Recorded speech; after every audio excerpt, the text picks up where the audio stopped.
This is a closer look at the Sergal suit head that was made by CityMuttFursuit, and some folks stated that they wanted a closer look at the suit.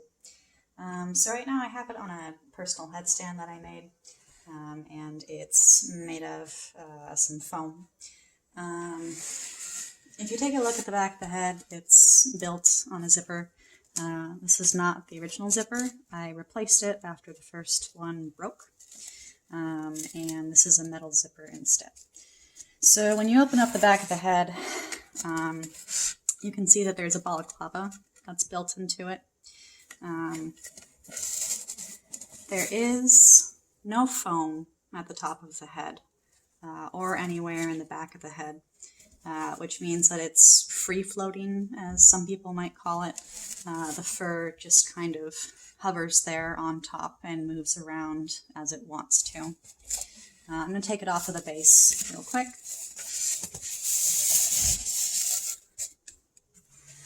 This is what it's done to the actual head base itself. All of this purple staining is caused by the product that the maker used, which is called Smooth On So Strong. And it's a type of agent. I'm not sure if it really seals it or what it does, but it was applied by the maker to kind of finish off the base. But it bleeds quite a lot, and this is what it's done to the base, and I don't even want to get into what it's done to my skin. So if you take a look at the back of the head, this is not originally what the head looked like. I've made a number of modifications to it. As you can tell, I've added this little pocket right here for a battery pack because I installed a fan in the muzzle.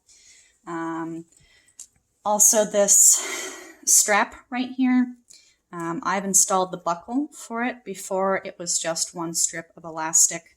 I've included this buckle so that now it actually is adjustable. You can cinch it and make it tighter or looser according to what you want.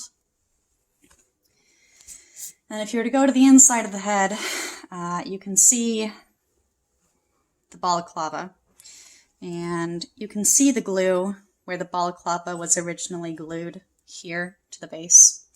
The balaclava was not sewn to the base whatsoever. It was completely glued in. And because of the weight of the base itself and all of the ears and eyes and everything, it caused this glue to instead rip off. So what I've done instead is I've taken some upholstery thread and I've anchored it directly to the turquoise fur on top of the head. This has made it a little bit more stable, and it prevents the balaclava from completely ripping off. Seeing as how the balaclava is holding the entire face upwards, so that when you're wearing the balaclava, this balaclava is what's pulling the front of the base towards your face. If the balaclava was not there, there would be nothing to pull the front of the base towards you. And looking a little bit further on the inside, you'll see that I have added this strip of green foam.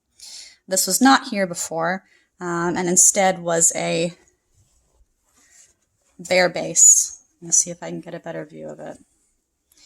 But it was the bare base. The balaclava did not cover that whatsoever, so my face was pressing directly up against the bare base of this, and it was causing my skin to be dyed a really dark purple color, and that stain was very hard to get off of.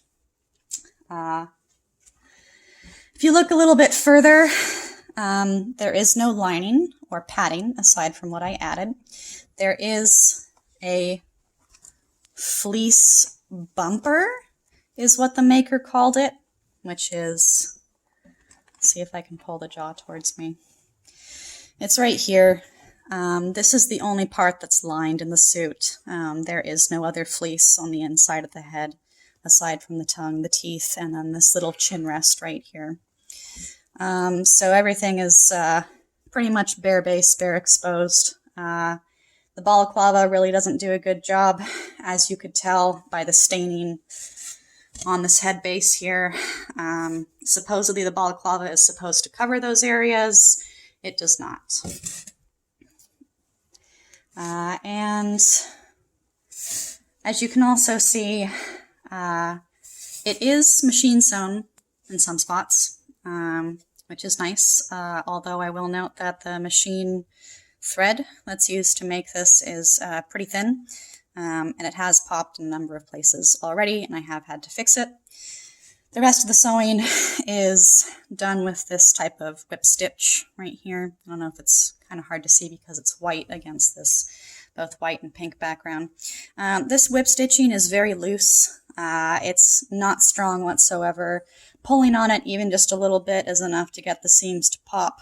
I've already had to go back over multiple places with this whip stitch and fix up the popped areas with upholstery thread. And that's how a lot of the suit is sewn as well. If you take a look up on top of the head, the ears are not sewn in. As you can tell, they're just glued in. Some areas that do have sewing, as you can see here, again, it's more of that whip stitch, and it's not machine sewn. It's that very loose, thin kind of thread. If you look at the nose is mostly glued.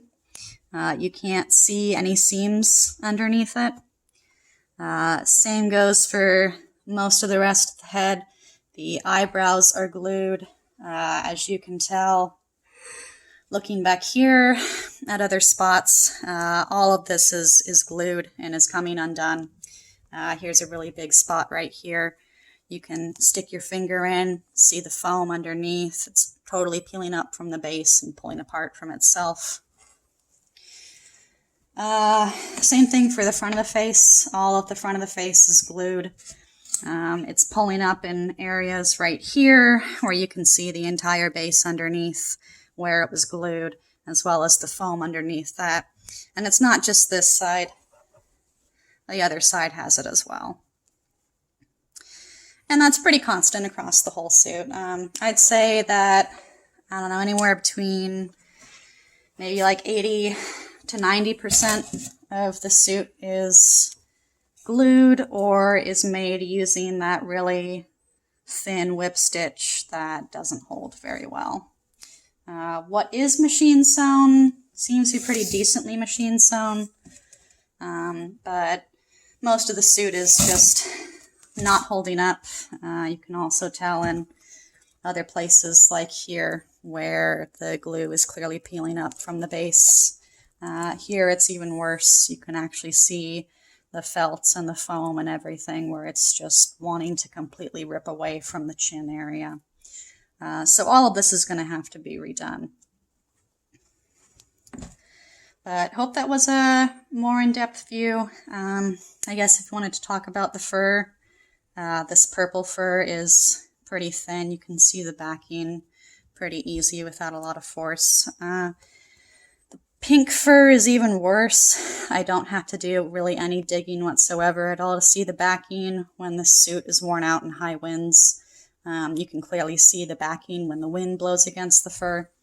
The only fur that's really thick is this royal blue fur, and then the dark pink fur that's been shaved down. And it's also the same for this turquoise fur too. It's also very thin. The backing is quite visible. I don't know what that stain is right there. Interesting. So yeah, you can see the backing a lot more easy right here. So yeah, it's not very high quality. It's not very good fur, and since the majority of the seams are glued, they're coming undone. And that's kind of the review. I'm going to zip up the head base and just show you how very poorly balanced it is. It's sitting just right. You can see that the chin for the head matches up where the chin on the fursuit is. And there it goes. It's going to fall over. Most of the time when I have it displayed next to my other fursuit head, so it's leaning against that fursuit head. So otherwise, if you turn it, it's so forward heavy it can't even balance on its own. And that just goes to show you how much neck strain you're going to have while wearing this suit.